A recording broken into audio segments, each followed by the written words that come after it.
Ladies and gentlemen, I am excited that you are choosing to spend your time right now with me, fellas. Let's get into this. Let's not waste your time. I know you're spending it here. Let's not waste your time. Let's slide right into it. It is week 15, final thoughts, betting, DFS. The schmacks are here. The information schmacks are here, starting with the also elusive quarterback position. We're going to go salary range by salary range. It is a wild week. Not only are we late in the season, so there's some injury stuff, people shutting it down for the postseason potentially to not risk even further injury, and oh yeah, COVID is running wild, and as of I record this, all the games are ready to go. Roger Goodell does not plan to change them. This is for Sunday slate only. There's already a Saturday video out, so go check that if you need to. So, the quarterback position right now, we're going to attack this from trying to pinpoint so you are secure for any format, whether it is large field GBP, single entries, cash, whatever it might be. So up top, you have some very solid quarterback options. You're going to have these two guys who kind of are on an island by themselves, in Kyler and Josh Allen. I prefer Kyler Murray. I love the fact that he's gone back-to-back weeks now for season high in rushing yards. It looks like that he's completely over this injury that has kind of been under the radar, plaguing him. Even before he had the ankle, the shoulder injury was under the radar, plaguing him from running,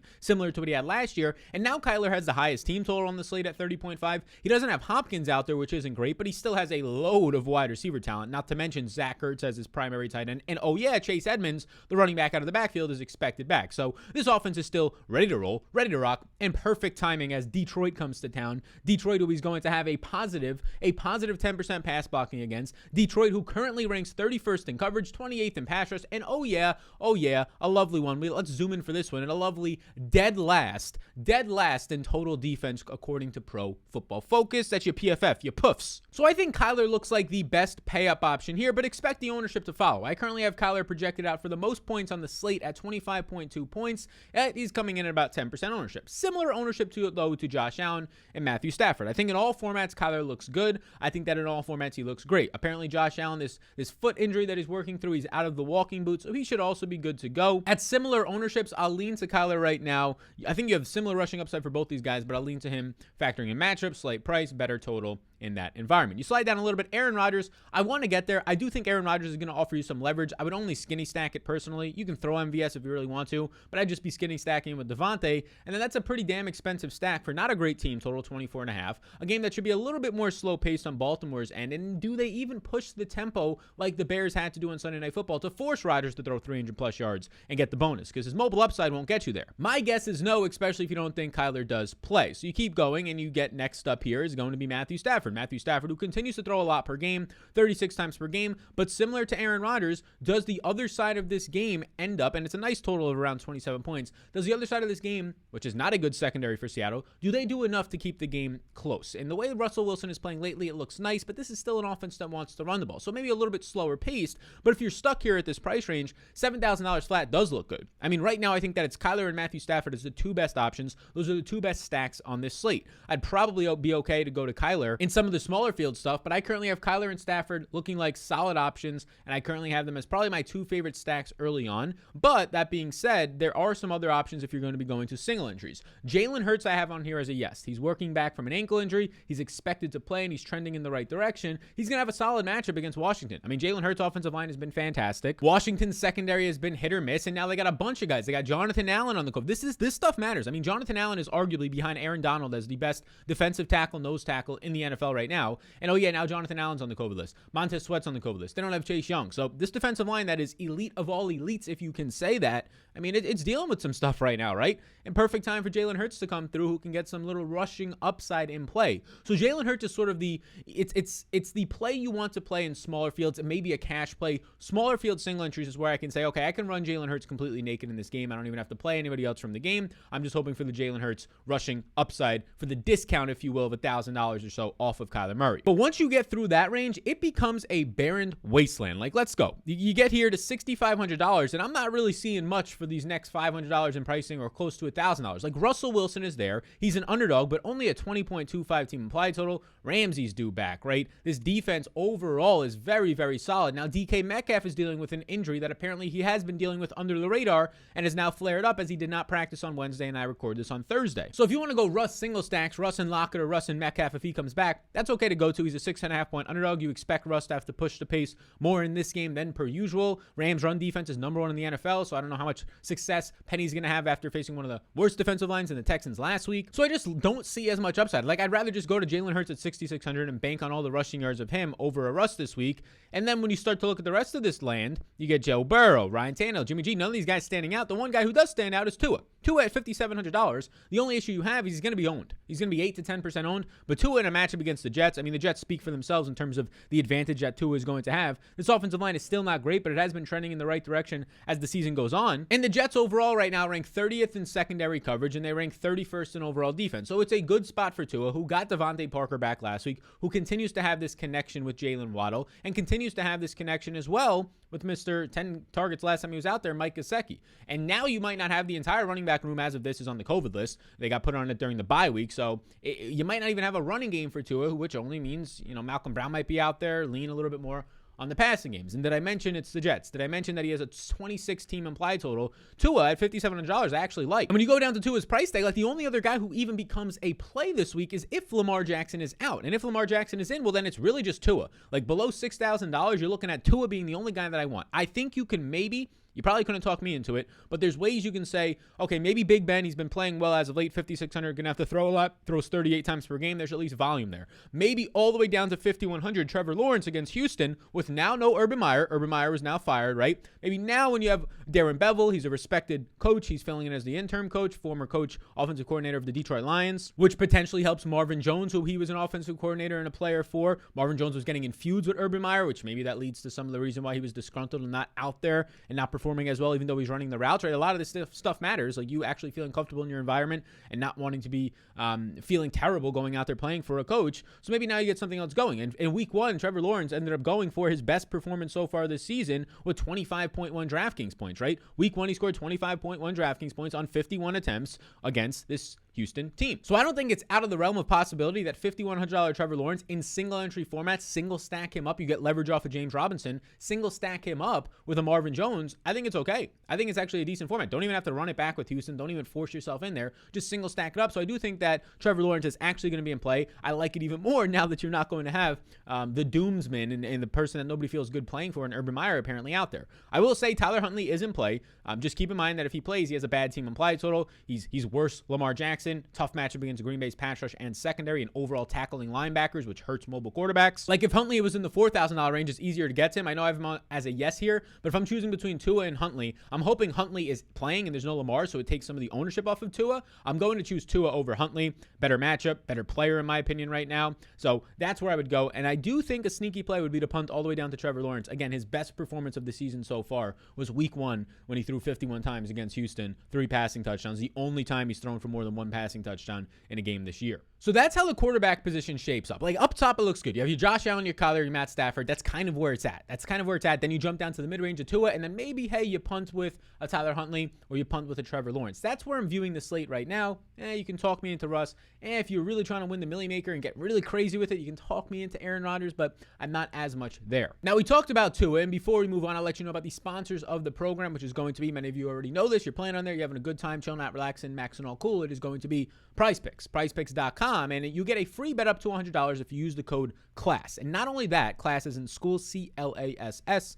Not only that, you get my course, my 10 hours plus of DFS videos. It's an exclusive course that I made a couple of years back. It's $100 value if you just want to buy it, but it's going to be free for the holiday season special we're doing with PrizePicks for the next few days only. So if you use the code CLASS, you get that course. You get an email link to it. You take it at your own time. 10 plus hours of videos, some downloadables, as well as the free bet up to $100. I'm taking Tua over 240.5 passing yards. I have Tua, especially with his running back room all banged up, for 273 passing yards. And then a little bit of a teaser here. You can pair it with this one. DJ Moore, we took it last week, it hit over 54.5 receiving yards. This number has barely moved since last week, even though now he continues to produce and get the volume with a shaky quarterback play. Matchup against Buffalo is not great, but there's no Tre'Davious White out there. I like DJ Moore coming out of the slot more often now. So you take those two overs, we pair it together, $50 to try and win $150 on PrizePicks.com. You can take player props, you can take fantasy scores, you can use that code CLASS to get the free course and a free bet up to $100, limited time offer. So now we transition to the running back position, which we touched on it in the first look lineup. Like, this is an interesting running back slate because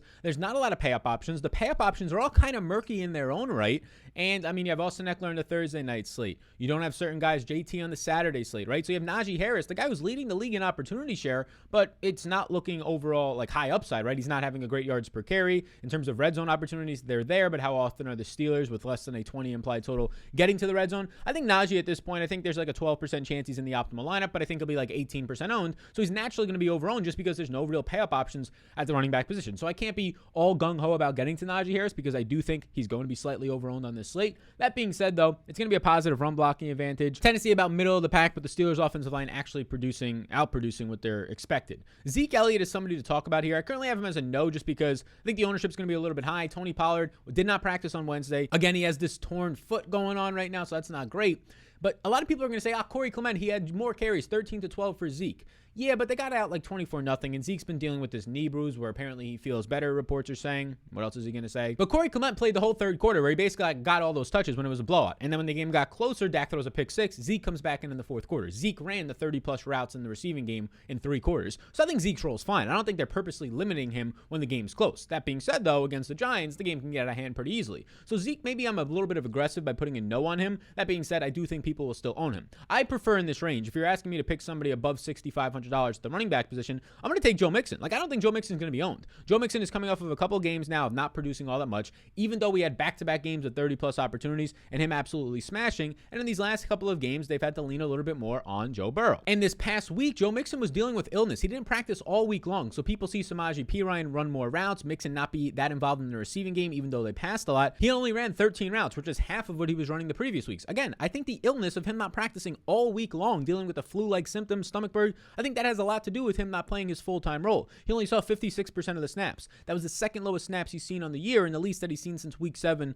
against Baltimore. So we're now coming off of back-to-back games where Mixon hasn't scored 10 fantasy points. I think it's naturally going to reduce his ownership. And on a slate where, look, there's no studs to pay up for, right? There's no solid options at all, in my opinion, above like $6,000 above there. Every guy I can tell you is like a murky status. Whether it's injuries, whether it's their role, whether it's the price tag, they're all murky. I'll take Joe Mixon, a guy who, if the game goes the way that San Francisco or Cincinnati wants it to, in this situation, it's going to be a really good spot for Joe Mixon. And oh yeah, he's basically in a neutral spot. 22 implied total. Matchup against Denver, who has just been gashing rushing yards so far this season. Mixon looks like early on a solid leverage play to me. Then the rest of this range doesn't look great. Cordell Patterson is now becoming a full workhorse back just on the ground. Only 11 routes run. He was not being used as a receiver at all really last week. That's a concern for his priced up price point as an 8.5-point underdog now.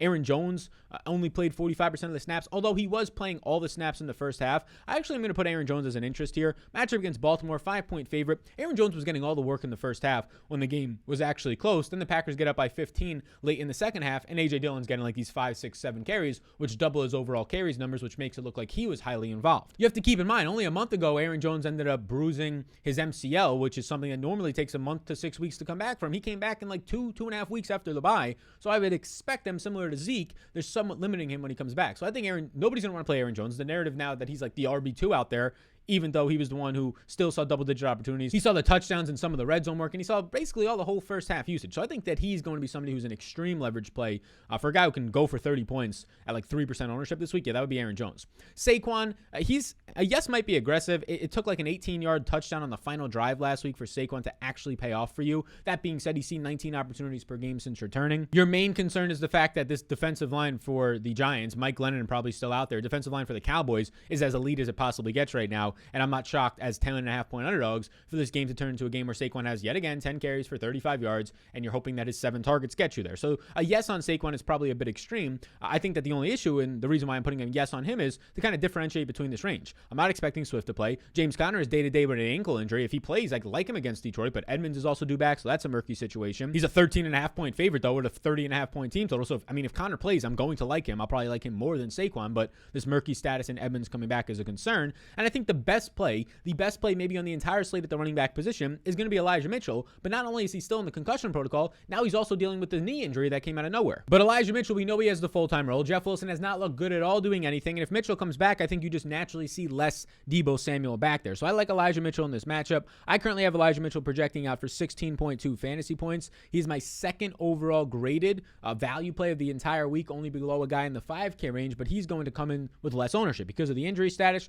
because of the price tag. I have Mitchell for just 6% ownership right now. I think that is a very, very good play. We get to the end of the 6K range, entering the 5K range. In 6K flat, Antonio Gibson, same price as last week. He comes in as an underdog. Not a lot of people are going to want to go back to him. Look, he got benched last week. He fumbled, right? He still saw 13 opportunities. They get down 24-0. It's never going to help any running back. And when you get benched and you can't run the routes, that's a concern. Taylor Heineke gets hurt in that game. There's Kyle Allen in there looking terrible. Everything went wrong for Antonio Gibson. And because of that, nobody's going to want to play him this week. I don't love to play him in general because I think McKissick will finally come back, which takes away his pass catching role. But he's at least somebody to look at because these next guys are in backfield by committees, whether it's Melvin Gordon, whether it's Tony Pollard, whether it's Darrell Henderson, who I think will now be in a backfield by committee with Sony Michel if he even returns. So this whole range is backfield by committees. I'll go to the one Antonio Gibson, who I think at least has more of the commanding work in the red zone on the ground. The 5K range does have some solid options, though. I mean, you get Miles Sanders at 5,800, dealing with a slight ankle tweak of the ankle he has already been hurt with this year. And the one concern you have here is a 5-point favorite, 24.5 implied total. Washington's defensive line is banged up, so that's all good. Best run blocking unit in the entire league is this Eagles team. They just move people off the ball. The concern, though, that you have is Jordan Howard is trending to play. And if Jordan Howard is trending to play, we've seen him have a red zone role. We've seen him take away 6 or 8 carries a game. You know that they're probably going to have a Kenneth Gainwell out there as a third overall running back active, if not Boston Scott returning. And Jalen Hurts is already in the backfield. So is it the Miles Sanders gets 20-plus touches? He's the commanding back that we've seen him be on track for the last 2 games ago before injury. Last game he got there with 120-plus rushing yards before getting hurt late in the fourth quarter. Or is Jordan Howard actually going to be involved? So that's the one concern you have there. I think it's going to keep his ownership relatively in check. Myles Gaskin on the COVID list if he returns. He had a good game last time out against the Jets. Not efficient, but just found the end zone in the receiving game. I think he might be a little bit too over-owned for me. I think you're going to get negative leverage on Myles Gaskin in a way that I'd probably end up staying away from it. I think Gaskin comes in way too highly owned this week, like 15% owned. I'd rather go for half or a third of the ownership to Devonta Freeman, who right now is a borderline top 5 in opportunities for running backs over the last month. Concern there is facing some good linebackers in Green Bay, an underdog, and he has a mobile quarterback in his backfield. But Devonta Freeman has been taking off lately. I mean, I have Devonta Freeman for close to the same fantasy points as Myles Gaskin and half the ownership. So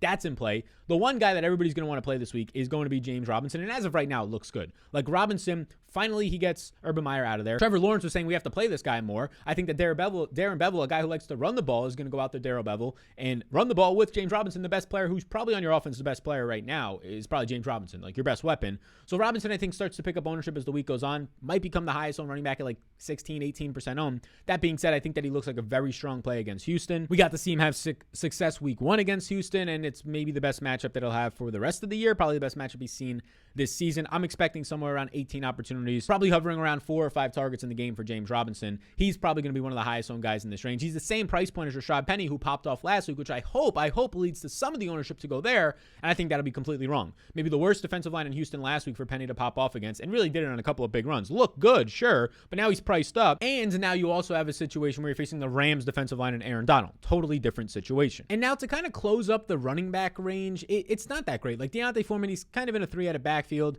Chase Edmonds is appealing. Matchup against Detroit. Expected to return. Some stuff going on James Conner. That is actually appealing to me. I mean, Edmonds is basically like a walking double-digit fantasy point performance, and this is a nice price tag and a good matchup. So that is actually appealing to me. Prefer him over Foreman at the basically exact same price point. But then you go down, and I mean, it gets a little bit wonky. We'll see if David Johnson's active. There's no Rex Burkhead, so David Johnson has had this somewhat role of being a full-time guy for Houston in past weeks, or the expectation was there, and then what happens? Well, then backups start to see touches, and as always, they have a 3-headed backfield going on. So I'm not shocked to see David Johnson, Royce Freeman, and somebody else factor in here in this Houston Texans backfield. So that's a little bit tough to sell me on that. Outside of Chase Edmonds, the only thing you could probably sell me on below this 5K price tag and in that 5K range is Michael Carter, expected to return for the Jets. Tevin Coleman, not expected to be out there yet again. So what does this leave you with? It leaves you with Austin Walter, who didn't even play in the last game because of illness. LaMichael Pirine, who has not been great now 2 years in the NFL relative to the other backs they have there. And yes, Michael Carter. The problem with Michael Carter is he's looked good, but he's coming off of injury, coming off of basically IR.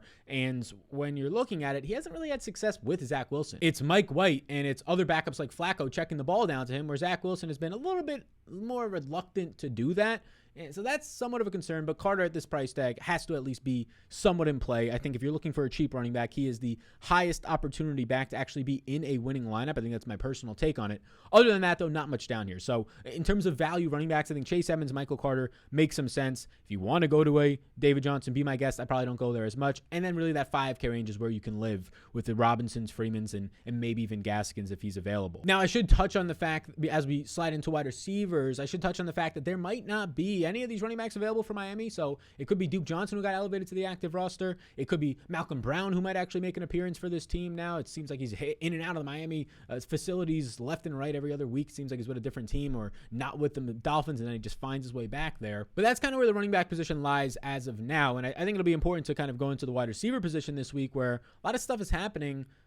More expensive wide receivers are on the slate. It looks more appealing to go wide receiver and flex this week, in my opinion, with the options. And I think we have some good leverage options early on, too. So let's start up top right now with the wide receiver position. And I like the two guys up top. I'm sorry. Like, if I could afford both Cooper Kupp and Devontae Adams, I would. I like them more than the running backs. They're clearly more expensive than the running backs this week. But these guys are just so dang secure. If I had to choose one of these guys between Kupp and Devontae Adams, if we're not talking about stacks, assuming you're not playing Stafford, otherwise it's an easy decision to go to Cooper Kupp. If I had to choose one of these guys, for a $100 difference here, I'm just going to go to Cooper Kupp. Especially, and this is probably the thing that moves the needle the most here for me, because Odell Beckham Jr. is on the COVID list, right? So Cooper Kupp, the man who has seen double-digit targets in every game but one, the man who has seen right now over 88.5 receiving yards, even though PrizePicks keeps setting his prop at that number, and we keep hitting the over in every single game but one. He now gets a matchup against the Seattle secondary that is by no means that great. By no means that great. So the 11.5 targets per game and the strong positive matchups against this secondary, I'm going to take with a nice team total. That being said, it's no slight on Devontae Adams. It's not. Baltimore's secondary has been just as bad. Devontae Adams himself is coming off of a 10-catch, 120-yard performance. So again, these two guys, if I can get these two guys into my lineup this week, maybe you want to go to Michael Carter and Chase Edmonds and just punt running back,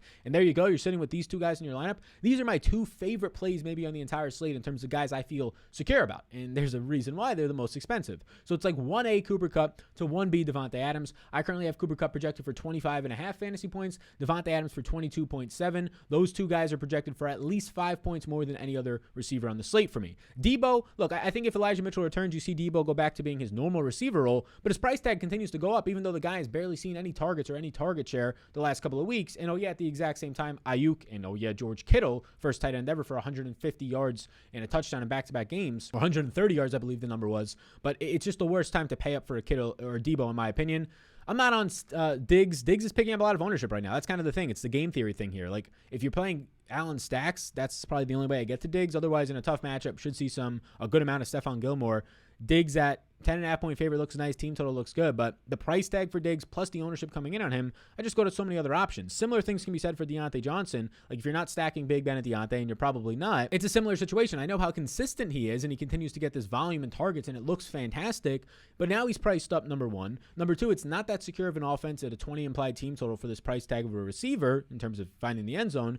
And yeah, the volume's there, but so is the ownership. Like, a 16% owned Stephon Diggs and a 16% owned Deontay Johnson, even though they project out similarly to some of these next guys after them. Like, I have CeeDee Lamb for a very similar projection to Deontay Johnson at half the ownership right now. I'm just going to take that with a 8-point implied team total better, a better quarterback, arguably a better matchup against the Giants secondary. So, like, that's the situations where I'd lean to the leverage of CeeDee Lamb at that same price point. I'd lean to the leverage of Jamar Chase and Tyler Lockett at the same price point. Lockett I have right now for 16.2 fantasy points. Basically very, very similar, if not the same, as Deontay Johnson. Lockett half the ownership. Lockett starts to become significantly cheaper at $500 less, which might not sound significant, but in the NFL, where it's really difficult to find those extra dollars unless you're punting defense, and even then, yeah, $500 means a lot. So I think that your leverage is in this 7K and above range. I think that the two guys up top are definitely going to end up being leverage plays, Kupp and Adams, even though, like, leverage doesn't mean low owned. Leverage just means that a high chance of being in the winning lineup versus their ownership. So, like, if both those receivers are 18% owned, but their odds of being in the winning lineup are 20 to 25% each, yeah, there's some leverage there. But if you scroll down, I think that Lockett and Chase start to become some leverage, but this 6K range is where things start to get a little bit interesting. Jalen Waddle's on here. He's picking up a lot of ownership against the Jets. His price only continues to go up now. I'm a little bit hesitant there. I know I like Tua, so if you want to pair Waddle with him, that's fine, but I'm a little bit hesitant there. relative to T. Higgins, relative to Amari Cooper, who Amari Cooper and Higgins currently coming in at half the ownership as Jalen Waddle, even though Jalen Waddle, as it stands right now, is only projecting out for like a point more than those guys. I get it. It's a matchup against the Jets, but that's exactly why the ownership is coming in here. So Waddle projects out as the better play. If you're talking about value-wise, Waddle looks like a better value than T. Higgins and Cooper, but it's not by much. And when you factor in the ownership, I would prefer Amari Cooper and T. Higgins. Between Amari Cooper and T. Higgins, if we're not talking about stacks, you're not tied to any one specific stack, I'd probably end up going out there and getting myself, personally, T. Higgins. $6,200 in below at receiver now. I like Metcalf, but he's dealing with this injury. He'll probably see a good amount of Jalen Ramsey, who, by the way, Jalen Ramsey, he probably won't even see that much of him because he's moving into the slot. We saw Metcalf have success earlier in the year, even with Ramsey out there. I believe in the Geno Smith game, he had the deep touchdown. My main concern with Metcalf is he popped up on the injury report Wednesday, didn't practice. That's a concern. Like, there's actually something there to monitor if that lingers at all. If he doesn't get a full practice and if he's just limited the rest of the week or even misses another practice on Thursday and Friday, somewhat of a concern for me relative to Lockett, who's not that much more. DJ Moore I like a lot. DJ Moore, because of the matchup, will not be owned. DJ Moore, because of how bad his quarterbacks, will not be owned, even though he keeps seeing double-digit targets. He keeps producing. We like the over on his betting prop, and he's $6,000. The price point is dropping on this guy. Now, I get it. The worst team total on the slate at 16.5, but I can stomach that a little bit when the price tag on DJ Moore is where it's at for the target share that is right now borderline elite, borderline a top 5 target share. He is getting all the volume out there in Carolina throughout the season, no matter which one of the 4 quarterbacks they're using. Maybe even Sam Darnold returns this week. But if DJ Moore is going to come in at single-digit ownership at this price tag for the ceiling that he has, and there's no Tre'Davious White for Buffalo, by the way. I mean, you saw what Tampa Bay did to Buffalo secondary last week. I like that. I know the quarterback situation isn't good, which is why you get a little bit hesitant, but I still like it. Chase Claypool is not going to be owned this week. I think it could be interesting against Tennessee. I'm going to be reevaluating that throughout the week, especially Sunday, to see if the ownership stays as low as it is. Right now, it's like 2%. I don't know if it's the negative media publicity coming in on him, but 2% ownership on Chase Claypool, especially coming off of maybe his best game of the season, is far too low. Lots of options in this next range as you get to the 5K range that just look okay, like Judy, Gallup, Jefferson, Cooks. I don't really have a strong stance on them, right? None of them are guys that I want to prioritize. Jefferson looks better if Odell definitely doesn't play, which it's leaning that way right now with him being on the COVID list. But he's kind of priced for it at this point at $5,600. He's at best a wide receiver 2 in that offense when you have some other options that maybe a Jerry Jeudy's the wide receiver 1, Cooks is definitely the wide receiver 1, and just more built-in volume. So I'd rather go to the cheaper guys who might see wide receiver 1 usage, and they're cheaper. And that's kind of where this next range in the 5K range comes up, where it's Julio, who I know let people down last week, but he was clearly limited. The dude only played like 40% of the snaps, didn't run too many routes. I think that changes this week, where there's Christian Kirk. And the Arizona guys, they're going to be owned this week because there's no Hopkins, because of their team total, because of how good they looked in prime time when people just saw A.J. Green go for over 100 yards, when Christian Kirk had nearly a 100-yard game himself. And now you get this matchup against Detroit, who does not have much secondary play. They have the one guy, Aurier, from Penn State, who's actually playing decent for them this year. But other than that, not many great options. So, yeah, Christian Kirk at $5,300, and then you get to $4,900 A.J. Green at the bottom of the screen right now on the YouTube portion of the show. Yeah, those guys are going to look really good. And those guys are probably going to push double-digit ownership. I currently have Christian Kirk coming in at 7% owned, and A.J. Green, who's a little bit cheaper, at 8% owned. A.J. Green coming off the 100-yard game. It's going to be difficult. We'll see. I think he'll probably have like a 12 to 15% chance of being in the winning lineup. I like A.J. Green as of right now, but if he starts to pick up a lot more ownership, I think you can start to get away from the 33, 34-year-old A.J. Green, maybe leverage yourself a little bit more into the younger, more dynamic Christian Kirk. We'll see what the ownership numbers come in at towards the end of the week. To the 4K range, some values here. I mean, Robbie Anderson had a nice week last week. Who knows if it continues, though. Sterling Shepard, without really any quarterback certainty, it's hard to want to prioritize him. Sutton has just been brutal throughout the season. So, I mean, Marvin Jones is the one that stands out. And I like Marvin Jones a lot this week at $4,600. We saw Marvin Jones week 1 of the NFL season. He had success. He found the end zone kind of late in garbage time. But he gets the Houston secondary, the Houston pass rush that won't get to Trevor Lawrence. Trevor Lawrence, we already talked about his best game of the year was week 1 against Houston fantasy-wise and just overall numbers-wise. Not like completion percentage-wise, but like accounting numbers for what we care about in fantasy. So that's important. And who would I stack him up with? I'd stack him up with Marvin Jones, who now his offensive coordinator, his head coach, is his former offensive coordinator from Detroit. So that's good for Marvin Jones. The guy who he was literally feuding with, and his coach was like yelling at him, apparently was putting his hands on other players, the kicker Lambo out there. So that guy's out of the building now in Urban Meyer. It's a more relaxed feeling for Marvin Jones. The guy that he likes and he kind of followed and took him to Jacksonville is now in charge. It's got to be much better and much more freeing. I kind of like this narrative. I know it is a narrative, but I like it. I like him at $4,600 as the number 1 receiver on a team in line to see 7 targets in a really good matchup. And kind of this new refresh out there in Jacksonville. So I kind of like Marvin Jones a good amount at that price tag. I like him more relative to the guys around him. The only guy who looks as good is probably Rondale Moore. Rondale Moore is going to start to see a really good role. I mean, this guy's going to start to see 6 or 7 targets. He's going to be on the field a lot more. Christian Kirk and AJ Green will be on the outside. I think you'll see a lot of situations where it's Antonio Wesley and probably AJ Green on the outside and Kirk goes into the slot. So Moore might not see the extreme role that people are expecting. 4 wide receiver sets for sure, but they had this love of playing Antonio Wesley when Hopkins was out earlier in the year. So you might see a little bit of overhype on Moore. I have him as a yes. That's assuming the ownership stays below 10%. Like if Rondale Moore starts to become 10 to 15% owned, it's an easy fade for me because I think there's a really good chance his role doesn't even change that much with Antonio Wesley still likely to be a factor. For some final like cheap plays here, Devontae Parker I'm going to go right back to. Price only comes up $400. He came back in his first game. He looked decent. He looked good. Then he gets the bye week to get even healthier. And now he gets the Jets secondary. So Devontae Parker at 4,300. We'll be tracking his ownership. I think he looks like a very, very strong option to make an optimal lineup. I expect high ownership on Parker, but I think that out of all the value plays that we've talked about so far, whether it is Marvin Jones, Rondale Moore, even some of these Arizona guys, I think Devontae Parker is probably the best option. Factoring in matchup, factoring his size, factoring in just everything that goes into that, the team total for his team, and likely similar ownership. I think those Arizona guys might even pull some of it away. I think he's my favorite, and he's the cheapest, right? Other options down here is really just Gabe Davis at 3,700. Like a 3K play is Gabe Davis. I think all the other stuff coming out, Devontae Parker's there, Rondale Moore in that range, some of the other Arizona guys. I think less people get down to Gabe Davis.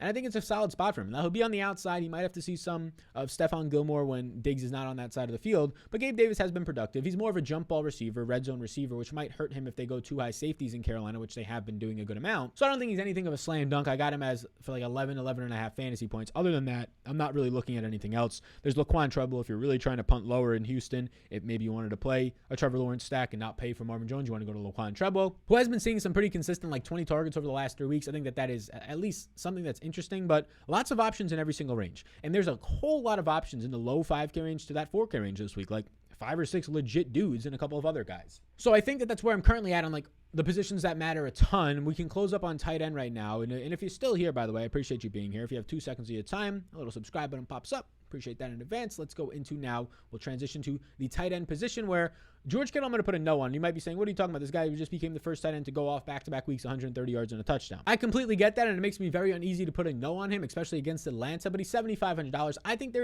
he's not a terrible play. He's not a great play. I think that at this price point, he's just okay, but I don't want to prioritize George Kittle this specific week at this price tag at the tight end position, especially if Debo starts taking more wide receiver reps, if Elijah Mitchell comes back. I don't want to prioritize Kittle as the pay-up option. I'd much, much, much rather prioritize Cooper Kupp and or Devontae Adams. That's just kind of where I'm living this week personally. But if you want to prioritize Kittle, you've been on a ride playing him the last 2 weeks. I played him 2 weeks ago when we got him cheaper, $5,900. Didn't play him last week at $6,900. I'm just probably not going to get there this week either. Mark Andrews is in play. We have to see what the quarterback situation is there. He's actually the number 1 fantasy tight end this year. The first guy that I start to get a lot of good feelings about is Zach Ertz, because I think a lot of people's attention will go to, let's say, either AJ Green, Christian Kirk, maybe even Rondale Moore, where Zach Ertz, yeah, he's $5,400, but he's involved in that offense. You saw him being targeted often in the middle of the field, and I think he's going to have a legit red zone role, and it was nice to get to see him in a full game with Kyler Murray out there because the game before that they ran so much, so none of the receivers saw any volume with Kyler only throwing 15 times. But in that primetime game, it was nice to see Zach Ertz go out there and really see a lot of usage, and now with no Hopkins and the target share that he commands of 20 to 25% per game, I think it only bodes better for Zach Ertz, who in that game saw a red zone target and saw 7 total targets. So I like that, and it just fits into stacks nicely. You keep going down. Goddard, the former teammate of Zach Ertz, he's going to be really highly owned. So the only reason he's not a yes this week is the price tag is not cheap, and he's going to be highly owned. Hawkinson, mainly playing Hawkinson and run backs of Arizona, which I expect to have a good amount of. Other tight ends is just like Dawson Knox, kind of just in stacks. Schultz just in stacks. I would prioritize as one off Mike Gesicki, who continues to see volume, even with Devontae Parker back, saw 10 targets and still saw 90% usage as a wide receiver in the slot or out wide. And now he, as per usual, is going to have a good matchup with all these other guys that we've talked about in Miami, Tua, Waddle, Parker, to have a nice spot here against the Jets. And a really cheap stack this week, especially if you wanted to double stack it. Tua with Gesicki and Parker, I mean, you get nobody above $6,000. You get 2 cheap stacking options, $5K Gesicki, $4,300 Parker. You get leverage off of Jalen Waddle on the own team and leverage off of Myles Gaskin if he plays on the own team as the higher owned guys. And I wouldn't even have to run back. I wouldn't even run it back with any Jets players. If you want to run it back with Michael Carter or Crowder, I think you're lowering your ceiling. I probably won't even run it back. Just double stack Miami and find some correlation in skinny stacks elsewhere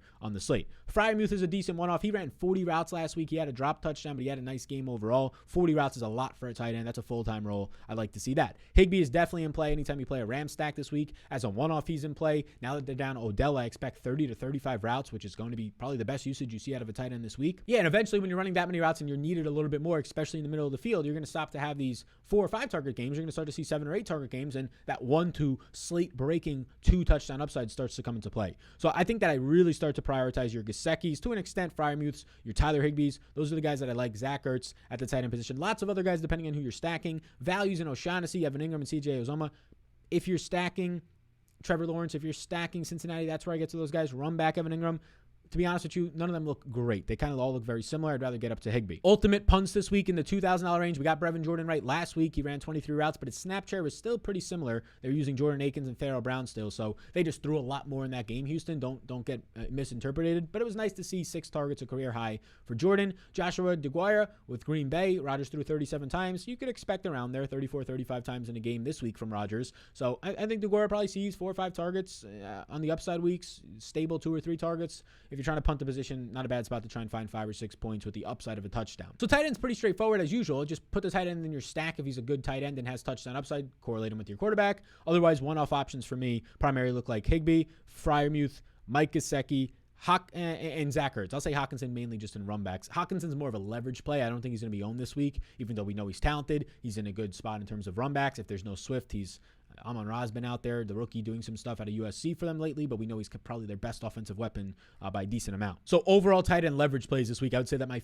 3 favorite are going to be Mike Gesicki, Zach Ertz, and Higbee in no real order. Those are probably my 3 favorite leverage plays, 3 favorite as one-off, even if you didn't want to stack them up. That's where I like them the most. So that's tight end. That's the entire slate. Final thoughts wise. Saturday, this is a big one because Saturday we have 2 games this week. Saturday morning, that one dude, the leverage plays video is going to continue to drop per usual. But shortly after that, we're going to go on a live stream, 9 a.m. or 10 a.m. East Coast time, 9 a.m. Central, my time here in Texas time. I'll be live. It's only a 2-game slate, maybe not for the full hour, but we'll go live for a half hour, 45 minutes, maybe a full hour, depending on how many people are in there having a good time, chilling out, relaxing, maxing, all cool. And we're going to chat. We're going to chat on that stream. So I appreciate you all a ton. Appreciate you all for tuning into this one. If you have not already, take advantage of the offer. If you want that DFS course and a free bet up to $100, even if you already made an account, tell your mother, your brother, your sister, your aunt to make an account. Your first deposit on PrizePicks. Use the code CLASS like you went to school, CLASS, or like you got some class, right? You're a gentleman, you're a lady out there, you got some class. You go out, you tuck your shirt and you put your napkin on your pants, right? You don't want to spill nothing on that. That'd be embarrassing. You got some class. Hashtag class. There you go. But the promo code CLASS, you get that course for free.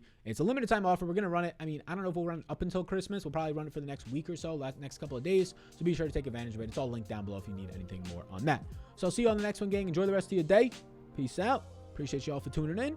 And from Santa Sal to all of you out there, enjoy the rest of, where's the ball? Your day.